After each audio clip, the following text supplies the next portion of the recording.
ಓಂ ಶ್ರೀ ಸಾಯಿನಾಥಾಯ ನಮಃ. ಶ್ರೀ ಸಾಯಿ ಸಚರಿತ್ರೆ 12ನೇ ಅಧ್ಯಾಯ. ಸಂತರ ಧ್ಯೇಯ. ಕಾಕಾ ಮಹಾಜನಿ, ಬಾಬು ಸಾಹೇಬ ದುಮಾಲ್, ಶ್ರೀಮತಿ ನಿಮೋನ್ಕರ, ನಾಸಿಕದ ಮೂಲೆಶಾಸ್ತ್ರಿ, ಡಾಕ್ಟರರೊಬ್ಬರ ಕತೆ. ಬಾಬಾರವರು ಭಕ್ತರನ್ನು ಹೇಗೆ ಬರಮಾಡಿಕೊಂಡು ಅವರನ್ನು ಆಶೀರ್ವದಿಸುತ್ತಿದ್ದರು ಎಂಬುದನ್ನು ಈ ಅಧ್ಯಾಯದಲ್ಲಿ ನೋಡೋಣ. ಸಂತರ ಧ್ಯೇಯ. ದುಷ್ಟರನ್ನು ಶಿಕ್ಷಿಸಿ ಶಿಷ್ಟರನ್ನು ರಕ್ಷಿಸುವುದೇ ಪರಮಾತ್ಮನು ಅನೇಕ ಅವತಾರಗಳನ್ನೆತ್ತುತ್ತಿದ್ದನೆಂಬುದು ಸರ್ವರಿಗೂ ತಿಳಿದುದ ಅಂಶ. ಆದರೆ ಸಂತರ ಧ್ಯೇಯವೇ ಬೇರೆ. ದುಷ್ಟರಾಗಲಿ ಒಳ್ಳೆಯವರಾಗಲಿ ಎಲ್ಲರೂ ಅವರ ದೃಷ್ಟಿಯಲ್ಲಿ ಒಂದೇ. ಮೊದಲು ದುಷ್ಕರ್ಮಿಗಳಿಗೋಸ್ಕರ ವ್ಯಥೆಪಟ್ಟುಕೊಂಡು ಅವರನ್ನು ಸಂತರು ಒಳ್ಳೆಯ ಹಾದಿಗೆ ತರಲು ಯತ್ನಿಸುತ್ತಾರೆ. ಭವಸಾಗರವನ್ನು ನಿರ್ಮೂಲನ ಮಾಡುವ ಅಗಸ್ತ್ಯರವರು. ದೇವರು ಸಂತರಲ್ಲಿ ವಾಸಿಸುತ್ತಾನೆ. ಆದುದರಿಂದ ಸಂತರು ಪರಮಾತ್ಮನಿಂದ ಬೇರೆಯಲ್ಲ. ಇಂತಹ ಸಂತರ ಗುಂಪಿಗೆ ಸೇರಿದವರಲ್ಲಿ ಶ್ರೀ ಸಾಯಿಬಾಬಾ ಅಗ್ರಗಣ್ಯರು. ಅವರಲ್ಲಿ ದೈವಿಕತೆಯ ತೇಜಸ್ಸಿತ್ತು. ಸಮಸ್ತ ಜೀವರಾಶಿಗಳನ್ನು ಸಮದೃಷ್ಟಿಯಿಂದ ಕಾಣುತ್ತಿದ್ದರು. ಶತ್ರುಗಳಾಗಲಿ ಮಿತ್ರರಾಗಲಿ ಅವರ ದೃಷ್ಟಿಯಲ್ಲಿ ಒಂದೇ. ಅವರು ಭಕ್ತರಿಗೋಸ್ಕರ ತಮ್ಮ ಪುಣ್ಯದ ಗಣಿಯನ್ನು ಬರಿದು ಮಾಡಿಕೊಂಡರು. ಬಾಬಾ ಅವರ ದರ್ಶನ ಯೋಗವಿದ್ದರೆ ಮಾತ್ರ ಅವರಲ್ಲಿಗೆ ಭಕ್ತರು ಹೋಗಬಹುದಾಗಿತ್ತು. ಅವರ ಯೋಗ ಬರದಿದ್ದರೆ, ಬಾಬಾರವರು ಅವರನ್ನು ಜ್ಞಾಪಿಸಿಕೊಳ್ಳದಿದ್ದರೆ ಅಥವಾ ಅವರ ಲೀಲೆಗಳು ಭಕ್ತರ ಕಿವಿಗಳನ್ನು ತಲುಪದೆ ಇದ್ದರೆ ಅಂದವರು ಬಾಬಾರವರನ್ನು ಕಾಣಬೇಕೆಂಬ ಚಿಂತೆಯನ್ನಾದರೂ ಹೇಗೆ ಮಾಡಬಹುದು? ಸಾಯಿಬಾಬಾರವರನ್ನು ಕಾಣಬೇಕೆಂದು ಅಭಿಲಾಷ ಇಟ್ಟುಕೊಂಡ ಅನೇಕರಿಗೆ ಅವರ ಮಹಾಸಮಾಧಿ ನಡೆಯುವ ತನಕವೂ ಅವರ ದರ್ಶನ ಪಡೆಯಲು ಅವಕಾಶ ದೊರೆಯಲೇ ಇಲ್ಲ. ಇಂಥವರು ಅವರಲ್ಲಿ ದೃಢ ವಿಶ್ವಾಸವನ್ನಿಟ್ಟು ಅವರ ಲೀಲೆಗಳನ್ನು ಕೇಳಿದರೆ ಅವರ ದರ್ಶನ ಆಕಾಂಕ್ಷೆ ನೆರವೇರಿದಂತೆಯೇ. ಬಾಬಾರವರ ದರ್ಶನ ಪಡೆದು ಶಿರಡಿಯಲ್ಲಿಯೇ ಬಹಳ ದಿವಸವಿರಲು ಸಾಧ್ಯವಿರಲಿಲ್ಲ. ಬಾಬಾರವರು ಒಪ್ಪಿಗೆ ಕೊಡುವವರೆಗೆ ಅಲ್ಲಿ ಇರಬಹುದಾಗಿದ್ದಿತು. ಅಂತೆಯೇ ಅವರು ಅಪ್ಪಣೆ ಕೊಟ್ಟ ನಂತರವೇ ಶಿರಡಿಯನ್ನು ಬಿಟ್ಟು ಹೊರಡಬೇಕಾಗುತ್ತಿತ್ತು.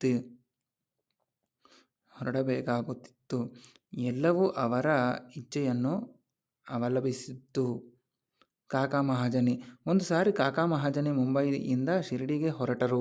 ಅಲ್ಲಿ ಗೋಕುಲಾಷ್ಟಮಿ ಸಮಾರಂಭವನ್ನು ನೋಡಲೋಸುಗ 1 ವಾರ ಇರಬೇಕೆಂದು ಅವರು ನಿರ್ಧರಿಸಿದ್ದರು. ಅವರು ಶಿರಡಿಗೆ ಬಂದು ಬಾಬಾರವರ ದರ್ಶನ ಪಡೆದು ಸ್ವಲ್ಪ ಹೊತ್ತಿನಲ್ಲಿಯೇ ಬಾಬಾರವರು, ನೀನು ಪುನಃ ಯಾವಾಗ ಇಲ್ಲಿಂದ ಹೊರಡುವಿ ಎಂದು ಕೇಳಿದರು. ಕಾಕಾ ಮಹಾಜನಿಯವರಿಗೆ ಆಶ್ಚರ್ಯವಾಯಿತು. ಉತ್ತರ ಕೊಡಲೇ ಬೇಕಾಯಿತು. ನೀವು ಯಾವಾಗ ಅಪ್ಪಣೆ ಕೊಡುವಿರೋ ಆಗ ನಾನು ಹೊರಡಲು ಸಿದ್ಧ ಎಂದು ತರಿಸಿದರು. ಆಗ ಬಾಬಾರವರು, ನಾಳೆ ಹೊರಡು ಎಂದರು. ಬಾಬಾರವರ ವಚನಗಳು ಶಾಸನಗಳಿದ್ದಂತೆ.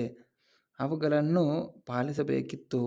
ಅವರು ಬಾಬಾರವರ ಆಜ್ಞೆಯಂತೆ ಮರುದಿನ ಹೊರಟರು. ಮುಂಬಯಿಯನ್ನು ತಲುಪಿ ಕಚೇರಿಗೆ ಹೋದಾಗ ಅವರ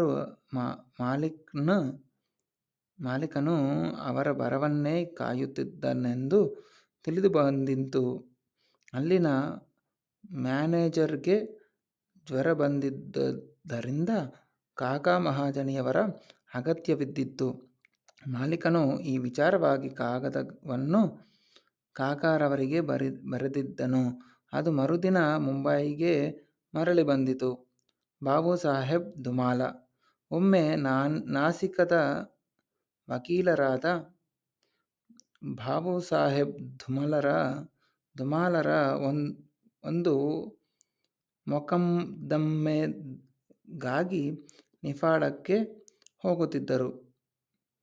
ದಾರಿಯಲ್ಲಿ ಹಾಗೆಯೇ ಶಿರಡಿಗೆ ಬಂದು ಬಾಬಾರವರ ದರ್ಶನ ಪಡೆದು ಹೊರಡಲು ಸಿದ್ಧರಾದರು. ಬಾಬಾರವರು ಅಪ್ಪಣೆ ಕೊಡಲಿಲ್ಲ.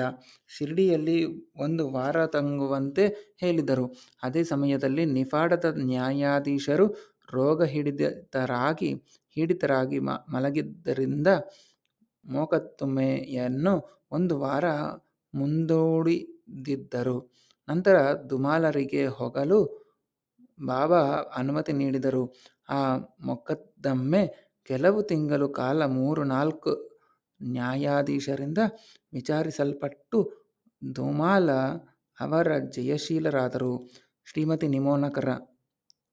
ನಿಮೋನದ ವಾರಸದಾರರು ಮತ್ತು ಗೌರವ ನ್ಯಾಯಾಧೀಶರೂ ಆದ ಶ್ರೀ ನಾನಾ ಸಾಹೇಬ್ ನಿಮೋನ್ಕರ ಅವರು ತಮ್ಮ ಪತ್ನಿಯೊಡನೆ ಶಿರಡಿಯಲ್ಲಿ ತಂಗಿದ್ದರು. ಇವರಿಬ್ಬರೂ ದಿನದ ಬಹುಕಾಲವನ್ನು ಬಾಬಾರವರ ಸೇವೆಗೆ ಮಾಡುವಾಗಿಟ್ಟು ಮಸೀದಿಯಲ್ಲಿಯೇ ಇರುತ್ತಿದ್ದರು. ಇದಕ್ಕಿದ್ದಂತೆಯೇ ಬೇಲಾಪುರದಲ್ಲಿದ್ದ ಅವರ ಮಗನು ಹಾಸಿಗೆ ಹಿಡಿದು ಮಲಗಿದ್ದರಿಂದ ಶ್ರೀಮತಿಯವರು ಕೂಡಲೇ ಬೇಲಾಪುರಕ್ಕೆ ಹೋಗಿ ತಮ್ಮ ಮಗನನ್ನು ನೋಡಿ ಅಲ್ಲಿ ಕೆಲವು ಕಾಲ ಇರಬೇಕೆಂದು ಮನಸ್ಸು ಮಾಡಿ ಹೊರಡಲಣವಾದರು. ಆದರೆ ಶ್ರೀಯುತ ನಿಮೋನ್ಕರ ಅವರು ಮಗನನ್ನು ನೋಡಿಕೊಂಡು ಮರುದಿನವೇ ಬರುವಂತೆ ಹೇಳಿದರು. ಶ್ರೀಮತಿಯವರಿಗೆ ಏನೂ ತೋಚದಂತಾಯಿತು. ಆಗ ಬಾಬಾರವರು ಅವರ ಸಹಾಯಕ್ಕೆ ಬಂದರು. ಬಾಬಾರವರು ವಾಡದ ಸಮೀಪದಲ್ಲಿ ನಾನಾ ಸಾಹೇಬ್ ಮತ್ತು ಕೆಲವರೊಡನೆ ಕಲೆತು ಮಾತನಾಡುತ್ತಿದ್ದರು. ಆಗ ಶ್ರೀಮತಿಯವರು ಬಂದು ಅವರ ಪಾದಗಳಿಗೆ ಎರಗಿ ಹೊರಡಲು ಅನುಮತಿ ಬೇಡಿದರು. ಬಾಬಾರವರು ಕೂಡಲೇ ಹೊರಡು, ತೀವ್ರ ಹೊರಡು, ಗಾಬರಿ ಪಡಬೇಡ, ಬೇಲಾಪುರದಲ್ಲಿ 4 ದಿನ ನಿಂತು ಬಾ ಎಂದರು. ಬಾಬಾರವರ ಮಾತುಗಳು ಎಷ್ಟು ಸಮಯೋಚಿತ ಎಂಬುದನ್ನು ವಾಚಕರೇ ಊಹಿಸಬಹುದು. ನಾಸಿಕದ ಮೂಲೆಶಾಸ್ತ್ರಿ, ನಾಸಿಕದ ಪ್ರಸಿದ್ಧ ಅಗ್ನಿಹೋತ್ರಿಗಳೂ ಹೋರಾಟರತ್ನನೂ ಆದ ಶ್ರೀ ಮೂಲೆಶಾಸ್ತ್ರಿಗಳು ನಾಗಪುರದ ಲಕ್ಷಾಧೀಶರಾದ ಬಾಪೂಸಾಹೇಬ್ ಭೂಟಿಯಾರವರನ್ನು ಭೇಟಿಯಾಗಲು ಶಿರಡಿಗೆ ಬಂದರು. ಅವರು ಭೇಟಿಯಾದ ನಂತರ ಎಲ್ಲರೂ ಬಾಬಾರವರ ದರ್ಶನವನ್ನು ಪಡೆಯಲು ಮಸೀದಿಗೆ ಬಂದರು. ಬಾಬಾರವರು ತಮ್ಮ ಸ್ವಂತ ಹಣದಿಂದ ಕೆಲವು ಮಾವಿನ ಹಣ್ಣುಗಳನ್ನು ತರಿಸಿ ಎಲ್ಲರಿಗೂ ಹಂಚಿದರು. ಹಾಗೆ ಹಂಚುವಾಗ ಅವರು ಹಣ್ಣುಗಳನ್ನು ಚೆನ್ನಾಗಿ ಹಿಚುಕಿ ಕೊಡುತ್ತಿದ್ದರು. ತೆಗೆದುಕೊಂಡವರು ಹಣ್ಣನ್ನು ಬಾಯಿಗಿಟ್ಟಾಗ ಎಲ್ಲತ್ತಿರಲು ಒಮ್ಮೆಲೇ ಬಾಯಿಗೆ ಹೋಗಿ ಗೊಟ್ಟು ಮತ್ತು ಸಿಪ್ಪೆ ಮಾತ್ರ ಕೈಯಲ್ಲಿ ಉಳಿಯುತ್ತಿತ್ತು. ನಂತರ ಬಾಳೆಹಣ್ಣನ್ನು ಸುಲಿದು ಎಲ್ಲರಿಗೂ ಹಂಚಿದರು. ಆಗ ಮೂಲೆಶಾಸ್ತ್ರಿಗಳ ಹಸ್ತ ಸಾಮುದ್ರಿಕರಾಗಿದ್ದುದರಿಂದ ಬಾಬಾ ಅವರ ಹಸ್ತವನ್ನು ಅಪೇಕ್ಷಿಸಿ ಅವರನ್ನು ಕೇಳಿದರು. ಬಾಬಾರವರು ಅದನ್ನು ನಿರಾಕರಿಸಿ ಅವರಿಗೆ 4 ಬಾಳೆಹಣ್ಣುಗಳನ್ನು ಕೊಟ್ಟು ಕಳುಹಿಸಿದರು. ನಂತರ ಎಲ್ಲರೂ ತಮ್ಮ ತಮ್ಮ ಮನೆಗಳಿಗೆ ಹಿಂತಿರುಗಿದರು. ಮರುದಿನ ಮೂಲೆಶಾಸ್ತ್ರಿಗಳು ಸ್ನಾನ ಮಾಡಿ ಸಂಧ್ಯಾವಂದನೆ ಮಾಡುತ್ತಿದ್ದರು. ಬಾಬಾರವರು ಎಂದಿನಂತೆ ಅಂದು ಲೆಂಡಿಯ ಕಡೆಗೆ ಹೋಗುತ್ತಿದ್ದಾಗ ಸಮೀಪದಲ್ಲಿದ್ದವರೊಬ್ಬರಿಗೆ, ನನಗೆ ಸ್ವಲ್ಪ ಗೇರು ತಂದು ಕೊಡು, ಈ ದಿನ ಕಾವಿ ಬಟ್ಟೆ ಧರಿಸುವೆ ಎಂದರು. ಯಾರಿಗೂ ಇದರ ಅರ್ಥ ತಿಳಿಯಲಿಲ್ಲ. ಕೆಲವು ಸಮಯದ ನಂತರ ಬಾಬಾರವರು ಮಧ್ಯಾಹ್ನದ ಆರತಿ ಹೊತ್ತಿಗೆ ಮಸೀದಿಗೆ ಹಿಂತಿರುಗಿದರು. ಜೋಗ ಅವರು ಮೂಲೆಶಾಸ್ತ್ರಿಗಳನ್ನು ಆರತಿ ಹೊತ್ತಿಗೆ ಬರಲು ಸಾಧ್ಯವೇ ಎಂದು ಕೇಳಿದರು. ಮೂಲೆಶಾಸ್ತ್ರಿಗಳು ಮಧ್ಯಾಹ್ನದ ನಂತರ ಬರುವೆನೆಂದು ಹೇಳಿದರು. ಬಾಬಾ ಅವರು ಆಸನದಲ್ಲಿ ಕುಳಿತರು. ಆರತಿ ಸಮಾರಂಭ ಆರಂಭವಾಯಿತು. ಆಗ ಬಾಬಾ ಅವರು ಅಲ್ಲಿದ್ದವರೊಬ್ಬರಿಗೆ, ಆ ನಾಸಿಕದ ಬ್ರಾಹ್ಮಣನಲ್ಲಿಗೆ ಹೋಗಿ ದಕ್ಷಿಣೆ ತೆಗೆದುಕೊಂಡು ಬಾ ಎಂದರು. ಈ ವಿಷಯ ಅವರು ಮೂಲೆಶಾಸ್ತ್ರಿಗಳಿಗೆ ತಿಳಿಸಿದಾಗ ಅವರು ಗಾಬರಿಗೊಂಡು ತಮ್ಮ ಮನದಲ್ಲಿ, ನಾನು ಶುದ್ಧ ಅಗ್ನಿಹೋತ್ರಿ ಬ್ರಾಹ್ಮಣ, ನಾನೇಕೆ ದಕ್ಷಿಣೆ ಕೊಡಬೇಕು? ಬಾಬಾರವರು ದೊಡ್ಡ ಸಂತರಾಗಿರಬಹುದು, ಆದರೆ ನಾನು ಅವರ ಆಶ್ರಿತನಲ್ಲ. ಎಂದು ಸಂಕೋಚಪಟ್ಟರು.